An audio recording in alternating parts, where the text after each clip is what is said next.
자, 한반도 전쟁 만약에 발발한다면 이 미군 장성인 한미연합사령관이 갖게 되는 이 우리 군 작전권을 우리 군이 가져오겠다. 이게 전작권 전환입니다.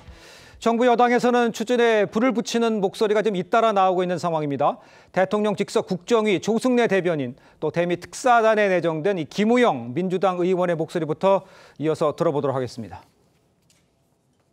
전시작전 통제권 전환 관련해서 국정위가 이거를 혹시 내부적으로 조금 더 가속하시는 그런 방침을 세우시고 계시는 건지. 국방부 합참 등과 저희 국정위에서 같이 좀 협의를 하고 있다. 이렇게 이 정도로 좀 이해하시면 될 것 같고요. 새로운 정부가 전작권 환수와 관련해서 어떤 방향으로 또 어떤 이행 과제를 가지고 진행할 것인지에 대해서 계속 협의를 하고 있는 중이다. 이렇게. 트럼프도 방위비 문제를 거론하고 있지 않습니까? 맞아요. 네, 그러면 수면 위에 올려야죠. 전시 전작권 전환 문제까지도 정상회담을 통해서 정리하는 게 가능하다. 이런 말씀이신 거죠. 아무래도 수면 위에 올려놓고, 예. 올려놓고 상호 이익의 관점에서 어느 수위까지 조율할 것인가. 한미 간의 동맹 국가로서 얘기 못할 이유가 뭐가 있겠습니까? 자, 먼저 오늘 좀 잠시 이제 국방 전문가이시죠. 김열수 한국군사문제연구원 안보전략실장 자리에 모셨습니다. 안녕하세요. 네, 안녕하세요. 자, 제가 쭉 이제 앞에서 화면을 봤습니다만 관세 협상에서 지금 방위비 분담금 인상까지 미국의 압박이 지금 거세지고 있는 이 시점에 전작권 전환이라는 이슈가 지금 수면 위로 부상했습니다. 일각에서는요, 미국과의 협상에서 이 하나의 카드로 활용될 수 있다 이런 분석도 나오고 있는데, 먼저 이 군사적인 측면에서 봤을 때 이걸 어떻게 보세요, 우리? 글쎄요, 그게 미성락 국방부 실장이 미국에서 갔다 오고 나서 얘기한 것이 크게 4가지 가지고 원스톱 쇼핑을 하겠다는 거 아니에요? 그래서 관세하고 통상하고 투자하고 안보 이 4가지를 한 테이블에 올리겠다는 그런 얘기거든요. 그중에 이제 아마 핵심이 안보가 될 텐데요. 저는 안보 파트 중에서 주로 한국의 국방비 정액이나 또는 한미 방위비 분담금 문제나 지금 이제 가장 이슈가 될 수 있는 주한미군의 전략적 유연성 문제, 이 문제가 테이블에 올라갈 줄 알았어요. 그런데 지금 말씀하신 것처럼 갑자기 전작권 전환 얘기가 나오거든요. 전작권 전환 얘기는 지금 기본적으로 한미 간에 합의한 것이 조건에 기초한 전작권 전환이 이미 합의가 돼 있는 거잖아요. 그렇기 때문에 엊그제 대통령께서도 이제 이 부분에 대해서 굉장히 고민해서 NSC 회의할 때 말씀하셨다라고 저는 생각을 하는데요. 대통령께서 하신 말씀은 이런 거죠. 전작권 전환은 현 이재명 정부의 공약이다. 그러나 이것은 장기적인 현안이고 또 안보가 무너지면 경제도 무너진다는 사실은 변함이 없다. 이렇게 말씀하신 것으로 봐서 굉장히 이 문제를 실용적으로 접근하지 않겠는가 이렇게 봅니다. 알겠습니다. 근데 지금 실용적으로 접근할 거라고 얘기를 하셨는데 이제 우리 실장님이 전문가시잖아요. 그럼 전문가의 입장에서 봤을 때 우리는 만약에 그 전작권을 받는다면 그 준비는 되어 있다고 보십니까? 이제 조건이 3가지가 있잖아요. 조건에 기초했으니까. 첫 번째 조건이 연합 방위를 주도할 수 있는 한국군의 능력이 어느 정도 되느냐 하는 거고요. 두 번째는 북한의 핵미사일 능력에 어느 정도 대응할 수 있느냐 하는 거고요. 세 번째는 한반도 안보 환경이, 영내의 안보 환경이 얼마만큼 안정적으로 조성되느냐 하는 거거든요. 그래서 세 번째 이 조건은 굉장히 주관적이기 때문에 이것은 뭐 평가를 하기가 힘듭니다. 결국 평가할 수 있는 것은 첫 번째하고 두 번째 조건이잖아요. 그래서 첫 번째 조건은 지금까지 여러 가지 평가를 해왔습니다. 그래서 이제 제일 중요한 것이 정말 우리 한국군이 이 전체 연합사를 운용할 수 있는 기본 운용 능력이 있느냐. 이건 이제 전문 용어로 IOC라고 그러거든요. 영어로 이제 말씀드려서 죄송하긴 한데 Initial Operational Capability 이렇게 얘기를 합니다. 그래서 이 부분은 2019년도에 검증을 했는데 이 부분은 괜찮다라고 이제 판정이 평가가 났고요.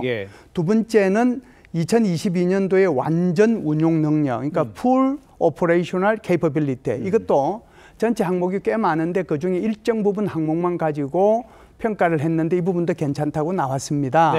그러면은 이제 세 번째 단계로 넘어가는 것이 완전 임무 수행이라고 볼 수가 있는데요. 풀 미션 케이퍼빌리티거든요.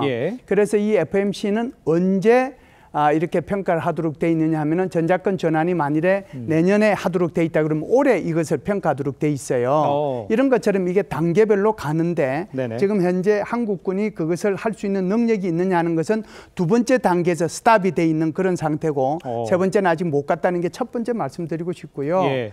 두 번째는 이제 결국 북한의 핵미사일 능력이잖아요. 여기에 대해서 우리가 어느 정도 대응을 할 수 있느냐 하는 것은 아직까지 평가 단계에 들어가지도 않았다 이렇게 말씀드릴 수 있습니다. 알겠습니다. 그렇게 이제 평가 단계에 들어가지 않았기 때문에 당초의 예상은 이게 테이블에 올라오지 않을 거라고 이제 실장님은 예상하셨던 건데 테이블에 올라왔다 이런 얘기시잖아요. 네, 그래서 이제 예.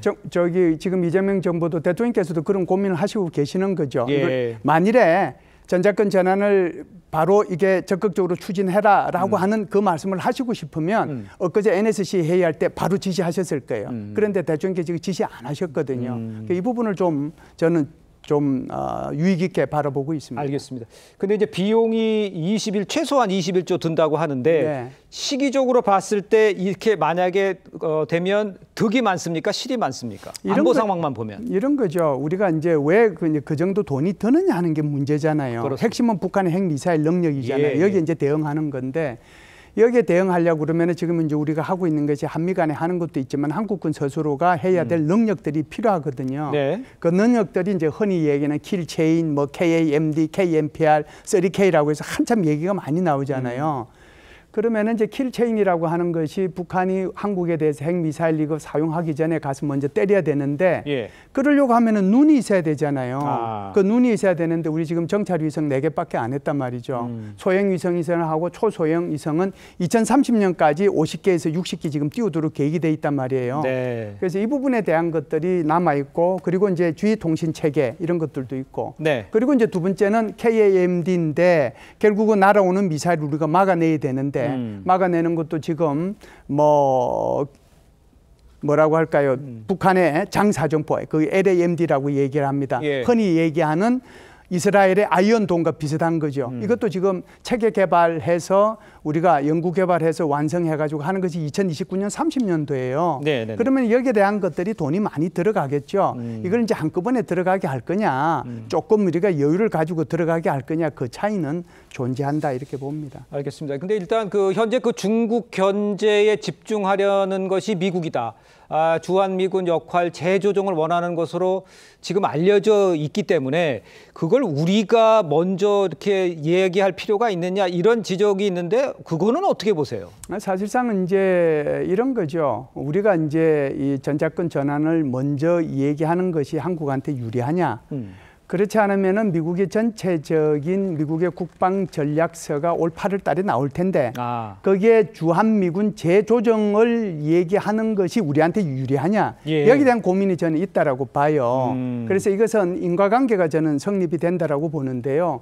우리가 주한미군 감축을 미국이 주한미군 감축을 먼저 얘기하면 그 다음에는 주한미군 감축이 어느 정도 되느냐에 따라서 다르긴 하지만 네. 그 결과에 따라서 사실상 전작권 전환 얘기를 편안하게 우리가 얘기할 수 있거든요. 네네. 이것은 미국한테 손해입니다. 그런데 한국이 먼저 전작권 전환을 얘기를 하면 미국이 지금 굉장히 8월 달에 나오는 보고서에 대해서 이 한국 문제에 대해서 주한미군 문제를 어떻게 할 것이냐고 고민하고 있는데 이 고민이 좀 해결이 되는 거죠.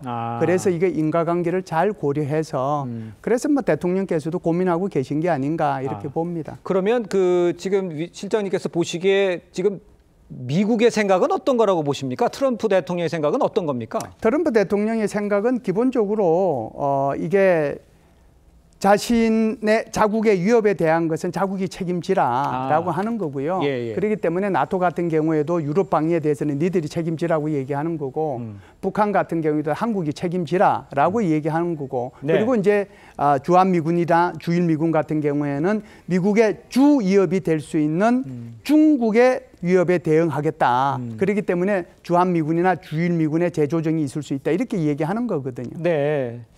그러면 이제 좀 이야기를 쭉 들어보면 트럼프 미 대통령의 현재 기조로 봤을 때 전작권 전환이 주한미군 감축으로 직결되는 것 아니냐 이런 우려도 사실 나오고 있는데 이 부분에 대해서는 그대로 추진이 될 것 같아 보이세요? 주한미군 감축 문제는 이렇게 봅니다. 사실상 우리가 이 9.11 테러가 나고 난 뒤에 미국은 주한미군 재조정을 하거든요. 이게 주한미군 재조정이라기보다는 사실상 글로벌 파스츄 리뷰라고 그래서 전 세계의 미군 태세를 재조정해요. 그 속에 이제 주한미군 재조정이 왔고 우리가 이제 평택으로 주한미군 기지 이동하고 그다음에 그때 당시에 주한미군을 28,500명 선으로 이렇게 정하는 것으로 정해졌거든요. 그리고 지금은 이제 다시 미국의 국방 전략세가 올 8월 달에 나오게 될 텐데 이 국방 전략세의 핵심이 결국은 이 동아시아 지역에서는 중국을 견제하는 거란 말이죠. 그렇다라고 하면은 두 번째 GPR, 소위 말해서 글로벌 파스츄 리뷰가 나오지 않겠느냐. 그렇게 되면 이게 유럽에 있는 미군뿐만 아니라 주일미군, 주한미군까지 다 포함해서 재조정이 있을 수 있다. 이런 생각을 합니다. 그러면은 어느 정도 감축이 되느냐 하는 것은 우리가 이제 깊게 아주 세부적으로 우리 실무자들끼리 협의하고 합의하고 하는 것이 필요하다라고 저는 보죠. 알겠습니다.